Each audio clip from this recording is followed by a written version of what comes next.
Ako po yung magpapasintabi ha, baka po kayo magulat. Bakit tayo mag-uusap po ng tungkol sa panggisa? Eh, kumbaga baka sabihin ninyo, sandali lang, ano ba issue dito? Nagmura na nga ang sibuyas. Ay, totoo ga?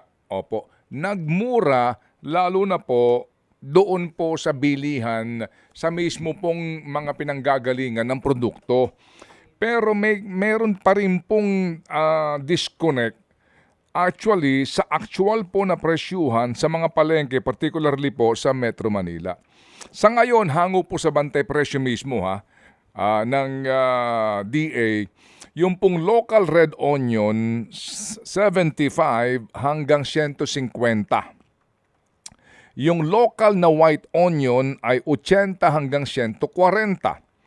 Yung imported na white onion po ay 65 hanggang 160 ang presyuhan.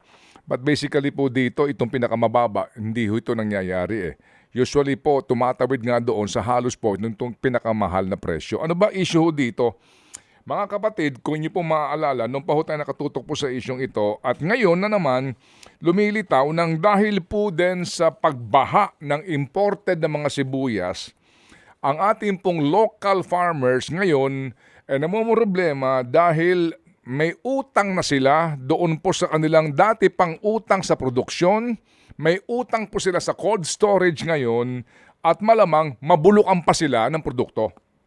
So dagdag po ito na lugi para po sa kanila. Nasa atin naman linya ngayon. Kausapin natin si Roderick Alvarez po ng Bungabo Nueva Ecija dito po sa isyong ito. Magandang umaga, Roderick. Ay, good morning po, Sir Ted. Opo, salamat sa panahon. Oo.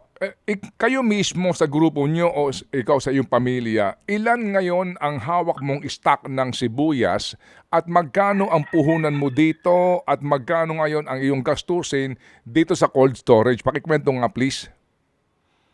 Yes, sir. Ang puhunan po namin nung nag-ani po kami is 40 pesos ang presyo sa bukid po. May expenses po siya na 7 pesos per kilo magmula po sa bukid hanggang sa maipasok namin sa cold storage. Yung bayad po namin sa mga labor, sa porter, sa mga tauhan po na nagsusort ng mga sibuyas. Binubukod po kasi mga reject, big at good size. Tapos po, meron po kaming storage fee po ngayon. Sa ngayon po, ang bayad na po namin sa storage fee is 16 pesos per kilo. So namumuhunan na po kami ng 63 pesos magmula po nung umani. Ang sibuyas po namin na nasa cold storage po ngayon ay 63 pesos na po ang puhunan namin. Pero ang bentahan na lang po namin almost 34 pesos per kilo hanggang 40 pesos po eh. Yun lang po ang benta. So nalulugi na po kami na halos 25 pesos per kilo. Ang storage price po ng sibuyas masyado pong mababa. Ang katwiran po nila, marami tayong kalaban na imported na sibuyas na puti. Yun po kasi ang dinadaing namin yung sanang imported na puti. Ang ginagamit na lang sana ng mga household yung red na sibuyas, local na lang po sana. Para po yung ating production na sibuyas, nakukonsumo po. Ngayon po kasi, sobrang dami po, nabubulok po yung iba, hindi nakukonsumo kasi kalaban po namin yung imported na sibuyas sa market. Ang sabi po ng BPI, kailangan din daw po ng white na sibuyas ng mga institutional buyer. Ang sinasuggest po sana namin doon, di yung institutional buyer na sinasabi nyo, yun na lang sana po ang bigyan natin ng white onion. At yung mga household po sana, yung local na sibuyas na lang magamit. Wala po sana kaming kalaban sa palengke. Para po nabenta namin ng magandang sibuyas. Para hindi po kami nalulugi. Roderick, alam niyo po, Manong Ted. Yes, sir. Roderick, Yes, sir. yung 15 pesos per kilo sa cold storage, gaano katagal yun ang paggamit ng cold storage? Magmula po nung March hanggang ngayon po. Per kilo po yun. Kaya nga. So, ano yan? Ilang buwan yon yung 15 pesos per kilo na storage fee? Magmula po ng March, April, May, June, July, August, September. 8 months na po. Oo, pero hindi ba yan, may hangganan ba yan, yung paggamit nyo sa cold storage para doon sa 15 pesos na singil per kilo? Actually po, may contract po kami ng hanggang August 30 lang. Ang paggamit namin. Ngayon po, pag hindi po namin na ilalabas yung sibuyas namin, monthly may additional na bayad po kami. hangga't hindi po namin na ilalabas. So yung contract po namin, nag-end na po siya noong August. Yung extension na lang po ng contract itong September, October, sa November, hanggang December, hanggang maubos po namin. Yun po, hangga't hindi po namin na ibebenta yung sibuyas, nagdadagdag kami ng storage fee, nadadagdagan yung puhunan, tapos nadadagdagan po yung mga nasisirang sibuyas. Kasi alam naman po natin na ang sibuyas perishable good. Kaya hindi naman po namin, gusto man namin patagalin pag talaga po masisira na ibebenta po talaga natin siya. Oo. Hindi po pwedeng i-hoard. Oo. Sige, sa ngayon kayo mismo, ikaw Roderick, ilan ang hawak niyong stock ng sibuyas? Ilang kilo sa cold storage? Ngayon po, nasa 1,000 bags pa po yung sa amin eh. Ang problema po, hindi namin maibenta at matumal po sa market. Yung naman na po kami. 1,000 bags na iyon, ilang kilo per bag? Ngayon po, ang laman na lang nun, 22 kilos na lang po ang nakukuha. Yung iba, 18 kilos. Kasi po, may mga bulok na rin po eh. Talaga pong pag ganitong bear month, nababawasan na po yung laman ng red bag na sibuyas. Okay, sige. So ang sitwasyon ninyo ngayon, meron pa kayong stock? Kasi maliban sa inyo, sigurado ako marami pang katulad mo na may mga patago sa cold storage. So habang tumatagal, nagpasuna yung inyong kontrata, so meron ka ng extension na dapat bayaran sa paggamit ng cold storage, tapos nabubulok pa yung produkto, so habang tumatagal, lumalaki na yung cost mo, bumabagsak ang presyo. Yes, sir. Ganun nga po, Okay. sir, ang katotohanan. Hindi nga po, sir. Oo, sige. Ang lahat ng ito, red onion, right? Yes, sir. Red na lang po. Sa ating bang local production ng white onion, gaano ba ito kakaunti kaya nauobliga ang DA daw na magpa-import ng puti? Kasi po, marami rin po tayong production ng white onion. Ang problema po sa white onion natin, ang life shelf po niya is hanggang August lang po talaga siya tumatagal. Kasi madali po masira ang white onion. Kaya po nag-i-import sila pagdating po ng bear month, talaga pong nag-i-import sila. Ang hinihingi po sana namin, yung palengke sana, puro local na sibuyas lang sana.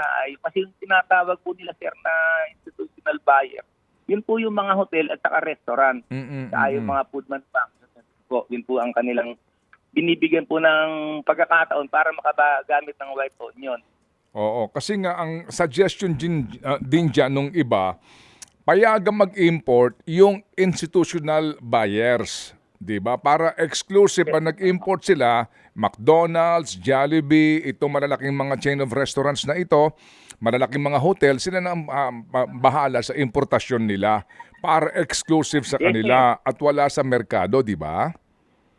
Yes, sir. Mas maganda, sir, yun. Para yung local onion natin, walang kakompetensya sa palengke. Oo. Ang problema lang kasi ngayon, itong ang sistema ng Bureau of Plant Industry sa kanilang rekomendasyon sa DA na na pumayag ng bulto ng importasyon, pati yung nga nitong white onions na ito, ang bumabaha din ito sa mga palengke nakakompetensya ng local natin. Yun ang issue, di ba?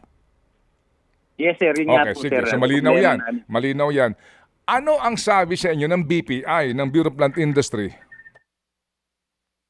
Usually, sir, nagpapatawag po sila ng consultation meeting through Zoom na lang po. Hindi na po kami nakakapunta sa office nila. Hindi naman po kami nakakausap ni Director Glenn. Zoom meeting lang po ang ginagawa ng mga staff ng BPI. Gusto nga po sana namin makipag-meeting ng face-to-face para po yung saloobin namin magsasaka, masabi po namin sa kanila. At yung mga suggestion po, saka sana po bago nag-import, may consultation po sana sa mga farmers talaga. Para po nasasabi namin yung side namin.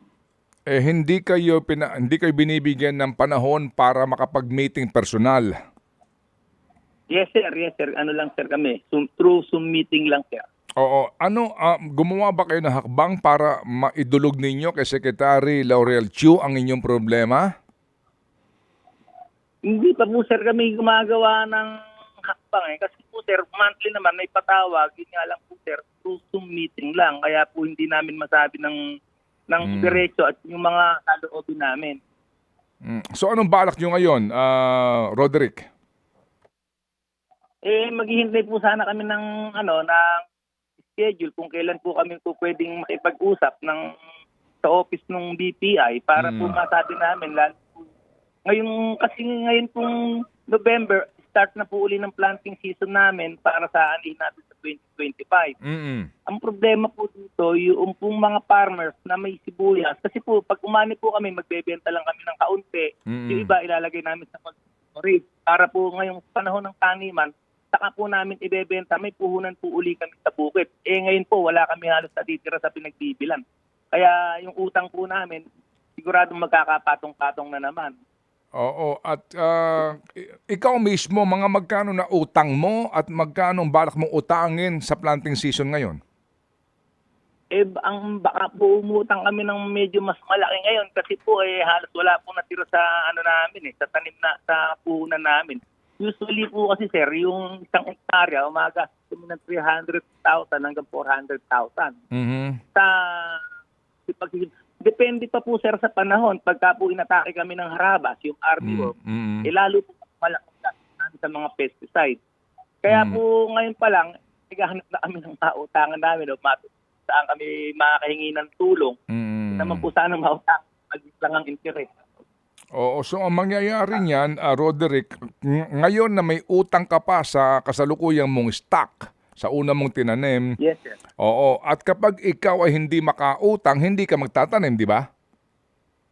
Hindi po, yun po ang sigurado. Kaya Sige. marami na nga pong farmers dito, kasabahan ko po, na dumadaing, kapano nga tayo makakapagtanim. Kaya ang pinagbibilan natin pambili lang ng buto ng sibuyas, kulang pa, napakamahal po kasi ng input ng sibuyas.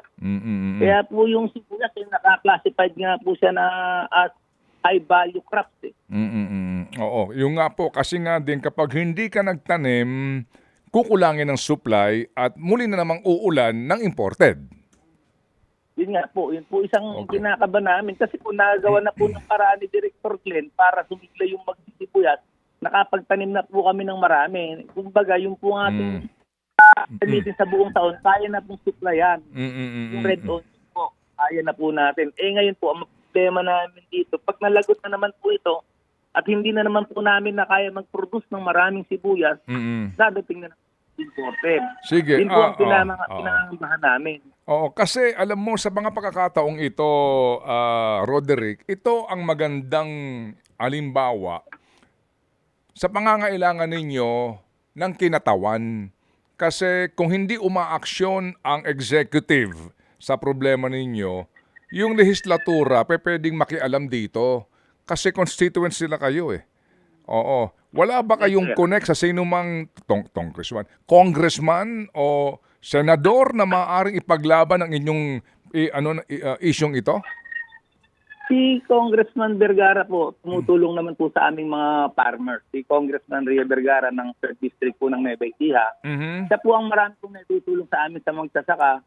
At saka nga po nung mga nakakaraang pagdinig, nasasabi niya po ang problema ng magsisibuyas. Hindi siguro lang doon sa tulong pinansyal o anumang ayuda dyan sa inyo, kung hindi, maipaabot sa pamunuan ng DA. Yun ang pinaka-importante para mapakinggan kayo, makipag-meet kayo mismo, hindi lang dito kay Glenn, ang pangalan nito, itong BPI na ito, kung hindi mismo sa kalihim na ng DA, kasi itong isyong ito, pambansa na itong problema na naman, kung sakasakali, si Glenn Panganiban, hindi lang sa kanya, sa DA mismo, sa DA Secretary. Mas maganda sir kung makakadirect po kami kay DA Secretary Laurel para po masabi namin sa kanya yung aming mga hinaing.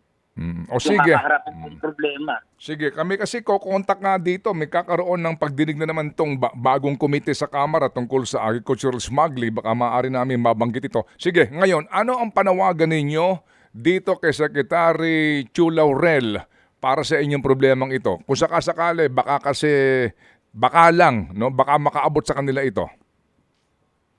Ang panawagan po namin kay Secretary Laurel, yung po sana pagpaparating natin ng imported na sibuyas, maski po kahit anong imported na agricultural product, talaga pong malaking epekto sa aming magsasaka.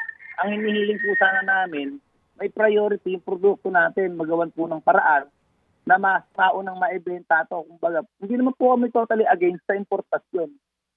Kumbaga, ang hinihiling po sana lang namin, talagang maunang maibenta yung local nating sibuyas. Yun po ang isa pang inaano namin, yung problema pa po namin dito sa harapin na pagtatanim. Kaya po sana mabigyan pansin kami ni Secretary Laurel. O sige, so Roderick, hindi pa tayo tapos dito ha. Kami gagawa ng paraan para makatawag sa sinuman na maaring pumansin dito sa inyong hinaing na ito na kami inyong kaisa sa advokasiyang ito. Ako lang nalulungkot na kinakailangan pa natin magkaroon ng interview at ma-broadcast pa ito para kumilos itong si Glenn Panganiban na napakatagal sa BPI. Hanggang ngayon, ito pa rin ang kwento tungkol sa kanya. Salamat na marami, Roderick, ha? Maraming salamat din po, Manong Ted. Salamat Opo. din po. Salamat na marami. Si Roderick Alvarez ng Bungabon, Nueva Ecija.